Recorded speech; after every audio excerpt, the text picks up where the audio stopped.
आज मैं एक बहुत महत्वपूर्ण और छोटी-सी इन्फॉर्मेशन देना चाहती हूँ। 6 सालों से हम सब साइबर क्राइम से बहुत परेशान हैं। क्राइम तो वैसे एक बहुत बड़ी परिभाषा है, सबसे ज़्यादा हमें जो परेशान कर रहा है, वो हमारा जो ना चाहते हुए भी किसी ओटीपी के माध्यम से या कभी-कभी कोई हमारे पास कॉल आती है, तो हमारे पैसे का ट्रांज़ैक्शन ना चाहते हुए भी किसी और के अकाउंट में हो जाता है। इसे साइबर फ्रॉड कहते हैं। इससे साइबर फ्रॉड होता है तो हमें तुरंत जानकारी होती है और हम परेशान हो जाते हैं कि हमें करना है। गृह मंत्रालय के द्वारा एक हेल्पलाइन नंबर चलाया गया है, जो हेल्पलाइन नंबर है 193।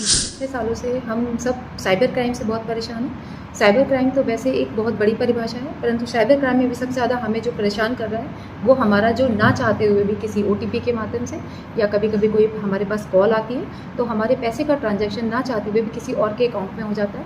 इसे साइबर फ्रॉड कहते हैं। और जब जैसे साइबर फ्रॉड होता है तो हमें तुरंत जानकारी होती है और हम परेशान हो जाते हैं कि हमें करना क्या है। तो इसके लिए गृह मंत्रालय के द्वारा एक हेल्पलाइन नंबर चलाया गया है, जो हेल्पलाइन नंबर है 1930।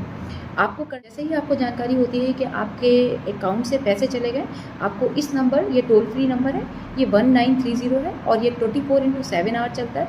ये हॉलीडेज़ में भी वर्क करता है। जिस दिन अगर छुट्टी भी है, शनिवार है, इतवार है या कोई त्यौहार का दिन है, उस दिन भी ये काम करेगा, तो घबराने की ज़रूरत नहीं है। आपका जैसे ही पैसा ट्रांजैक्शन होता है जो आपके द्वारा नहीं किया गया, आप तुरंत तत्काल अपने फ़ोन के द्वारा इस नंबर पे कॉल करें और अपनी डिटेल्स दें कि हमारे द्वारा जो है ऐसे-ऐसे साइबर फ्रॉड हो गया है और ऐसे-ऐसे हमारे पैसे जो है हमारे अकाउंट से किसी अन्य अकाउंट में चले गए हैं। इसके लिए आपको कुछ जानकारी देनी होती है इस हेल्पलाइन नंबर पे, जैसे कि आप किस ज़िले के रहने वाले हैं, आपका अकाउंट नंबर क्या है, आपका मोबाइल नंबर क्या है जो उस अकाउंट से कनेक्टेड था, आपका नियरेस्ट पुलिस स्टेशन क्या है, डिस्ट्रिक्ट क्या है, और आपका वो यूआईडी का ट्रांजैक्शन आईडी जो जिसके माध्यम से आपका अकाउंट का से उस आईडी में पैसे ट्रांसफ़र हुए हैं, जो आपके लिए अज्ञात ट्रांसफ़र हुआ है। ये अगर आप इन्फॉर्मेशन देते हैं तो आपका जो 1930 है, वो हेल्पलाइन नंबर है, वो ये करता है कि आपके उस बैंक को डिटेल भेजता है और वो ट्रांजैक्शन आपका फ्रीज कर देता है। फ्रीज करने का मतलब ये है कि जिस अकाउंट में जाता है वो अकाउंट आपका फ्रीज कर देता है। फ्रीज करने के बाद जब आप अपनी एफआईआर के माध्यम से या कोर्ट के माध्यम से एक अपील करते हैं कि इस अकाउंट में जो पैसे गए थे वो गलती से गए हैं, वो फ्रॉड से गए हैं, वो मेरे साथ साइबर फ्रॉड हुआ है, तो वो पैसे आपके उस अकाउंट से विदहोल्ड करके आपके अकाउंट में ट्रांसफ़र कर दिए जाते हैं। ये एक सरकारी प्रोसेस है। इसको जो है आपको, लेकिन इसमें एक महत्वपूर्ण जानकारी ये है कि ये जो 1930 हेल्पलाइन नंबर है, ये पैसे आपका जैसे ही कोई पैसा ट्रांजैक्शन होता है गलत, आपको तुरंत इसकी इन्फॉर्मेशन देनी है और विदिन 24 आवर देनी है। ये इंपॉर्टेंट है कि विदिन 24 आवर आपको ये अपने साथ हुए फ्रॉड की जानकारी आपको देनी पड़ती है।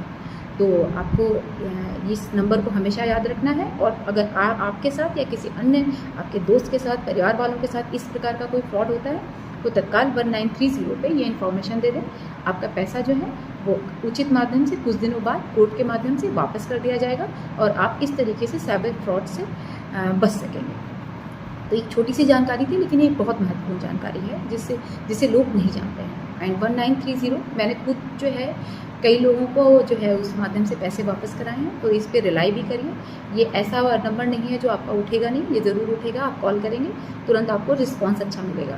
तो प्लीज़ साइबर क्राइम से बचिए और जागरूक होइए और अपने पैसे के लिए जो है किसी प्रकार के, पहले तो निवेदन है कि किसी प्रकार का ओटीपी या कोई भी मैसेज उस चीज़ों पे ध्यान ना दीजिए, सतर्क रहिए।